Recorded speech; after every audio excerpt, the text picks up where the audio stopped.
How's it going, guys? Flickiify here, and today I've got episode 8 of my Aston Villa career mode. Last episode, we did finally manage to end our losing streak, and we are looking to keep those wins going into this episode. But the first order of business is going to be some contract issues. And basically, let me just sum it up for you. Any player who is 23 or older can start negotiating with other clubs once the remaining time on their contract is under 6 months. And that's going to be the case for this guy right here, Mark Brenton. And he serves as a pretty good squad rotational player for the left mid and right mid position. So I don't really want to lose him at this point in time unless we can sign another player to fulfill his role. And so I do send him a contract offer of $35,000 per week, which is kind of expensive. So what I might end up doing is going ahead and signing him and then selling him off later. And we also go ahead and send a scout over to Mexico for 3 months, as well as the fact that I also have a scout in Colombia for 3 months. I don't know if that showed that in the last episode, but I do have a scout in Colombia for 3 months, as well as a scout in Mexico for 3 months in time. And there, Ireland does manage to offer me an international manager position. I do reject that right away because they're just not the caliber of team that I'm looking to sign with. And onwards to the first match against Stoke City. Right now, they are sitting 18th place in the league, and we are sitting 14th place in the league. So this was a match that I'm looking to win. We've got to take advantage of these teams that aren't sitting as high up in the table as us. So things started off pretty well for us. I mean, Wyman does get an opportunity here to cross it in, and the defense doesn't clear it out right away, and Benteke nearly got a shot on target due to that fact, but they do go ahead and clear it up with Sorensen there in the net, who was a pretty decent keeper for them throughout this match. We have the opportunities. I mean, look right here, nice bit of play between Wyman and Benteke. Wyman's going to look for Benteke yet again, and it was a questionable call. Could have been a penalty, but it was not called as a penalty. And I nearly shit my pants when they brought in Peter Crouch. But in all honesty, guys, Crouch, this is the kind of game where you can excel. I mean, you don't have to be pacey as a striker in this game. You just have to be strong in the air, and that is what Crouch is. He's the target man.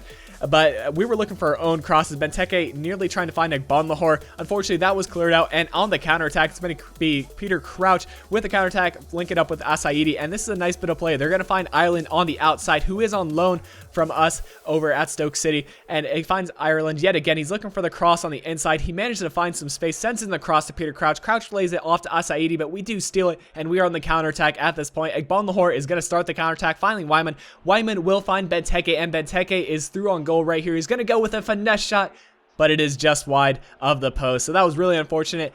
And I don't know why. I really felt like that one was going in. It was just the timing felt right, but unfortunately Benteke wasn't able to finish here. But we do get another chance late in the game in the 90th minute. It's Kozak, who I did sub in. He creates some space, but also that one does go wide. And that's how the match did end, guys. A 0-0 draw. And I was a little bit disappointed with that. I felt like one of us deserved to get the win, and I was really gunning for the win. If I would have conceded going for the win, I wouldn't have been too disappointed. But we do get a point, and I was happy with that.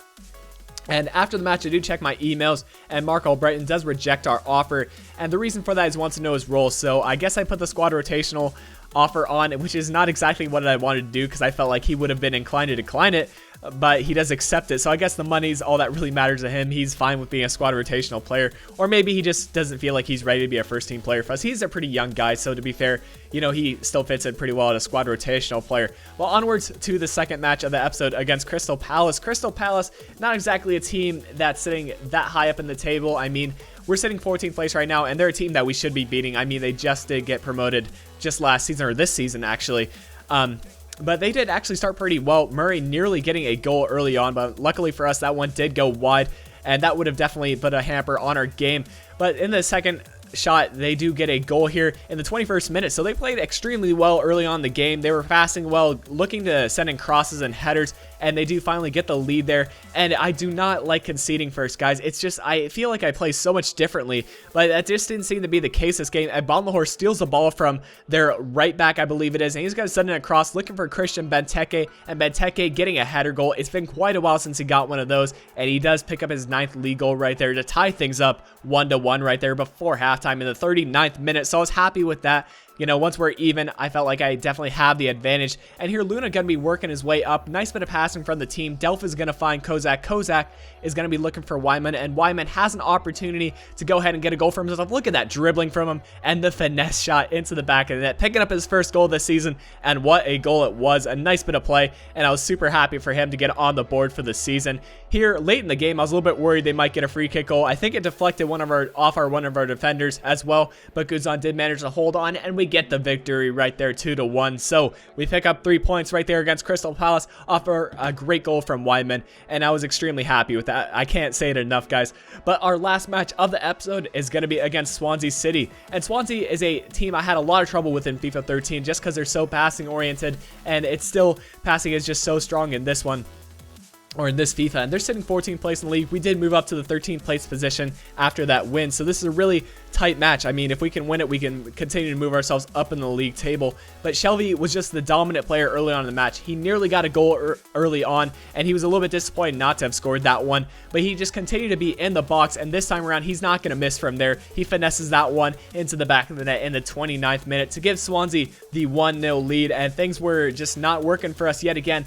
Again, I can't say it enough. I don't like losing or being in the deficit right now. And Christian Benteke trying to change that right here. He sets off a shot. That one goes just wide. He can't believe it. He wanted to get that on target. But Weidman, yet again, is looking to create some opportunities. He's going to find Gabby Agbonlahor. Agbonlahor looking for that near post shot, but this one does hit the post, and it is cleared out by Swansea's defense. But we were just kept on pressing from here on, guys. Weidman going to create the space yet again, showing a little bit of pace, actually, and he's going to power this one near post, and that one does go in successfully to tie things up 1-1 again just before halftime. So much like the Crystal Palace match, we do manage to tie it up 1-1 just before halftime to go ahead and give the momentum on our side. But again, this is still in the first half. Actually, they get an opportunity, but Guzan makes a good save. We pick it up, and that is how the match went into halftime. Here in the 52nd minute, you know, it's just chance after chance. It's going to be Delph who is through on goal, and despite the rain, he managed to chip that one. What a finish, and that might be one of the best goals I've scored this season. A great finish from Delph, and that gave us the lead 2-1, and we were looking to keep that lead for the rest of the game, but Swansea played pretty well on the attack, still playing their game, still playing that passing game, and Shelvey here, being the impact player that he is going to find Dyer. Dyer's going to play it through to Michu. Michu is going to have a shot on target for Guzan with a great save to keep the game at 2-1, but despite our defensive efforts, they're finally going to break through right here. Michu slotting this one home to tie things up 2-2 and nearly knocking over our defender in the process of his celebration. So that's how the match did end, a 2-2 draw against Swansea City, and I was pretty happy with that result. I mean, if we can get a draw against Swansea, you know, I'm pretty happy with that. And before the episode does come to an end, guys, I just want to tell you that we're almost into the winter transfer window, so I'm looking to make a couple of signings. I've got about $2 million to spend, and I'm looking to maybe sell a couple players. These are some of the players that I'm looking at specifically. I'm sure you can recognize Bakali. He's a 17-year-old beast. And Biabiani, as well as Ince and Mayachi, all have 6 months on their contract. So I'm looking to maybe pick them up for a deal. And if you guys have any players you want me to look at, let me know in the comment section below, and I can have a look at them. So I think that's going to bring an end to the episode today, guys. If you did enjoy it, be sure to leave a like on the video. It helps out my channel immensely. And of course, subscribe to the channel so you don't miss out on any career mode. Anyways, guys, that's all I have for today. Until tomorrow, this has been Flickiify. Hope to talk to you all again soon.